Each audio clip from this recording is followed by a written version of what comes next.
The vulture you're currently seeing on the screen is starving and waiting for the body of a Parsi individual, which it will eat to fill its stomach. And here are the people who will feed the body of a Parsi person to this vulture. We understand this sounds terrifying, but it's the truth. Sir Ratan Tata belonged to the Parsi religion, and in the Parsi tradition, there is an age-old custom where when a Parsi passes away, their body is fed to vultures. As frightening as this may sound, the truth behind it is even more terrifying and mysterious. In this documentary, you'll learn everything about it.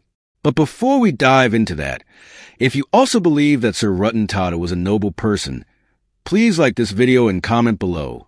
May his soul rest in peace. And to see more videos like this, don't forget to subscribe to the channel. Let's move forward. Here, you can see the Hindu cremation ritual and here the burial in the Islamic tradition. And now, this is the Tower of Silence of the Parsi religion, where vultures have gathered. The reason is nothing other than their wait for the body of a Parsi individual, so they can feed on it and satisfy their hunger. Different religions have various methods of performing last rites.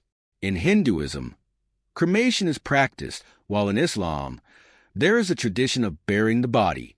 Similarly, the Parsi religion has a unique method of performing last rites. Instead of cremating or burying the body, in the Parsi faith, the deceased is placed on top of the Tower of Silence.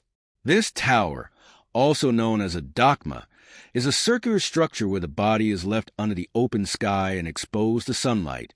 Eventually, vultures, eagles, and crows consume the body.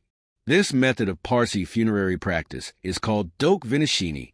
The tradition of Dokhmenashini has been followed in the Parsi religion for centuries, where after a person's death, their body is left in the lap of nature. Parsi followers believe that burning or burying the body pollutes nature and causes harm to the environment. According to the Parsi faith, performing last rites in this way also helps feed birds like vultures and eagles, and it does not harm nature. This tradition among Parsis is over 3,000 years old. As you learned, the Parsi cemetery is called a Dokhma or Tower of Silence. The Tower of Silence is a circular, hollow structure. After a person's death, the body is washed and placed in the open air inside the Tower of Silence. This process of Parsi funerary practice is called Dokhmenashini, where the bodies are essentially buried in the sky.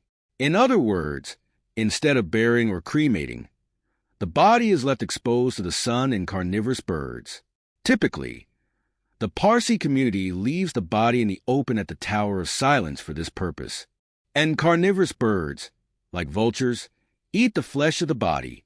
However, with a rapid decline in the vulture population, it has become difficult for the Parsi community to carry out funerals through the Dokhma tradition. In the past few years, the vulture population has decreased by almost 99%. Due to this decline, many Parsis in Mumbai have been concerned about respectfully disposing of their loved ones' bodies after death. Many younger Parsis do not want their loved ones' bodies to remain in the open for several days. According to the Parsi magazine, which has recorded births, deaths, and marriages since the British era, a total of 720 Parsis died in 2018. Out of these, 647 were given funerals through the Dokhma, while 73 were buried. Parsis in Mumbai now have 3 options for funerals. The first is the traditional Dokhma, or Tower of Silence. The second is burial, and the third is cremation. Interestingly, about 2 months before the death of Cyrus Mistry, his father passed away, and his funeral was conducted at the Tower of Silence. However, the industrialist Cyrus Mistry, who lost his life in a road accident, was cremated at the Worli Electric Crematorium instead of following the traditional Parsi funeral rites.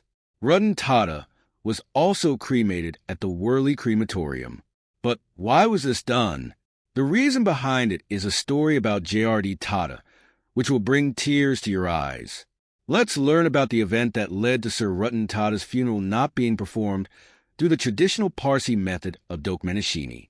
In the 1980s, after the death of his brother Ratan Tata, Ratan Tata asked Mumbai's municipal commissioner, Jamshed Kanga, which crematorium in Mumbai would be most suitable for his brother's funeral. Since many dignitaries were expected to attend due to his prominence as an industrialist, they needed a location that could accommodate people. However, at the time, some crematoriums were closed for upgrades, while others were in poor condition.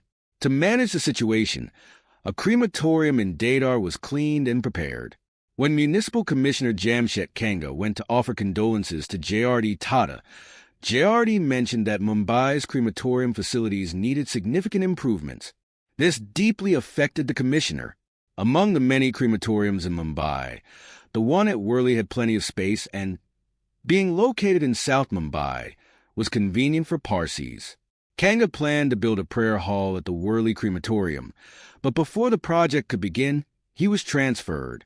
However, Jamshed Kanga didn't give up on this mission, and, along with influential Parsis in Mumbai, started a campaign called Respectful Disposal of the Dead, demanding an alternative method of funerals.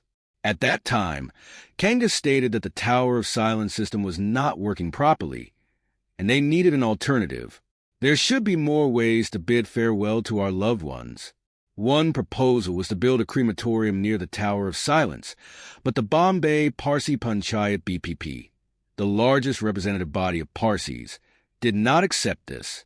Following that, those Parsis who opted for alternative funeral methods, such as cremation instead of using the Tower of Silence, faced opposition from traditional Parsis.